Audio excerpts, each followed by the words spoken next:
Continua senza sosta, inesorabile l'arrivo nel veneziano dei profughi e altri ne arriveranno. Attualmente in provincia di Venezia ne sono previsti in totale 652, di questi ne sono già stati accolti in diverse strutture cooperative del territorio 426. Ne mancano all'appello 226 che arriveranno entro la fine dell'anno.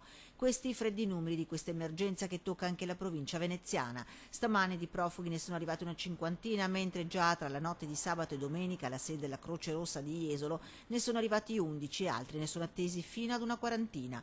100 posti è il tetto massimo di ospitalità della Croce Rossa, ma una sessantina sono i posti già occupati fino al 30 giugno dai cosiddetti dublinanti.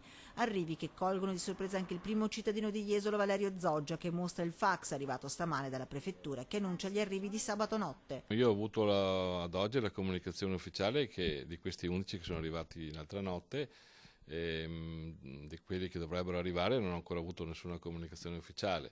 Io dico come sindaco della città che non è sicuramente il momento adatto per ricevere dei profughi in città. Timori legati all'avvio della stagione turistica e alla già consistente presenza di immigrati lungo le spiagge. Capisco i problemi della prefettura, ma anche la prefettura deve capire i nostri.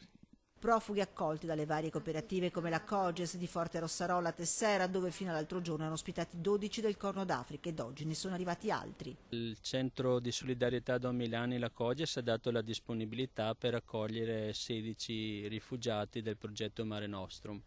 Al momento ne abbiamo accolti 4 e siamo in contatto con la prefettura rispetto alla disponibilità per nuovi arrivi. Tra migranti che arrivano altri trovano una nuova collocazione sono i 36 profughi della colonia Morosini. 17 di questi troveranno un nuovo tetto all'hotel Autostrada a Marghera, come ci dice lo stesso titolare Maurizio Avigni. L'accetto io qui per 3 mesi, rinnovabile. È esclusa invece la possibilità di ospitarne parte nella scuola dismessa di Trivignano. Intanto continuano gli sbarchi e chi ce l'ha fatta a toccare terra sano e salvo non può dimenticare come questa ragazza somala, da 2 mesi ospitata nella sede della Croce Rossa a Jesolo.